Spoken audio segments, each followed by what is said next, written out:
Good morning once again. I take this opportunity to brief the media fraternity to inform you that Uganda is hosting the extraordinary summit of the African Union Support and Stabilization Mission in Somalia, including Somalia. The participants will be the troop contributing countries to the African Union Support and Stabilization Mission, which we call ISOM.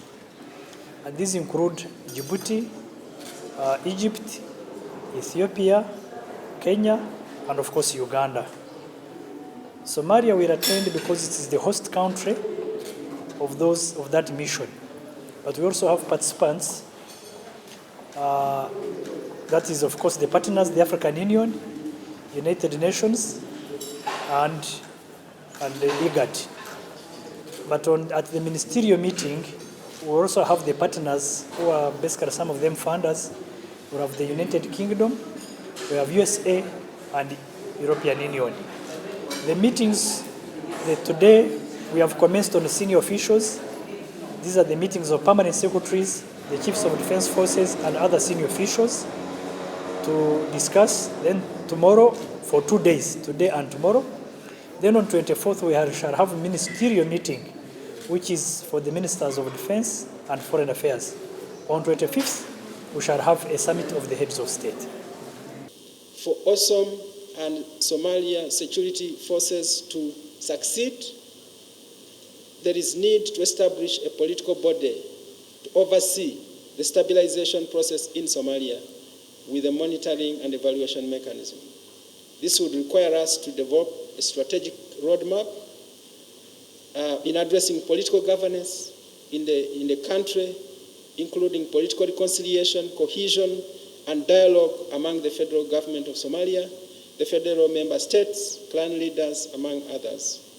To this end, therefore, the mission will require all the capacity that it needs: surveillance, intelligence gathering equipment, revamping of assets that work as force multipliers and enablers, countering extremist narratives, bridging manpower gaps, adequate assets for close air support, as well as utility assets such as attack helicopters that help during troop movement, proper fortification of the forward operating bases, addressing the grievances between clans in the sector, joint operations and training of Somali force, and the need for synergy and cohesion, as well as enhanced capacity for counterinsurgency, and finally, the establishment of zonal forces or the local defense forces and mobile forces.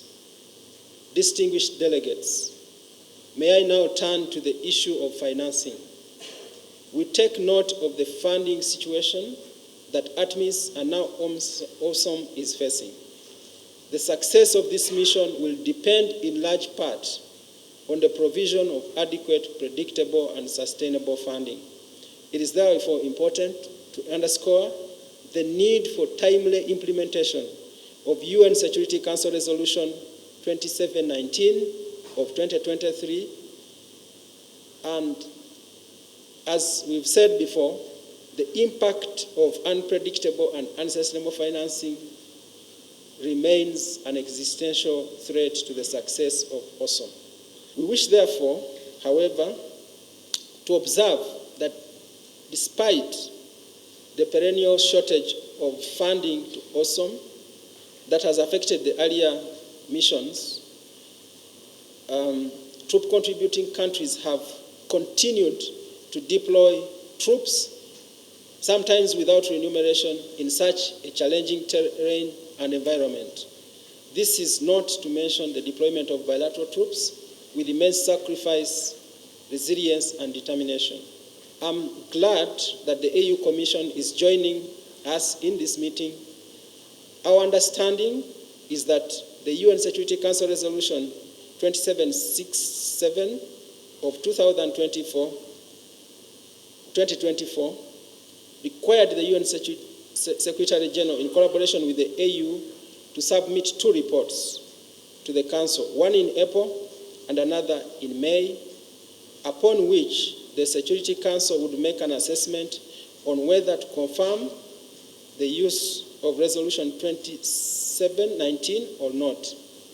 Would be glad to hear from the Commission, the AU Commission that is, the current funding situation and what steps are being taken to address those funding challenges, including in meeting the reporting obligations entailed in Resolution 2767 of 2024.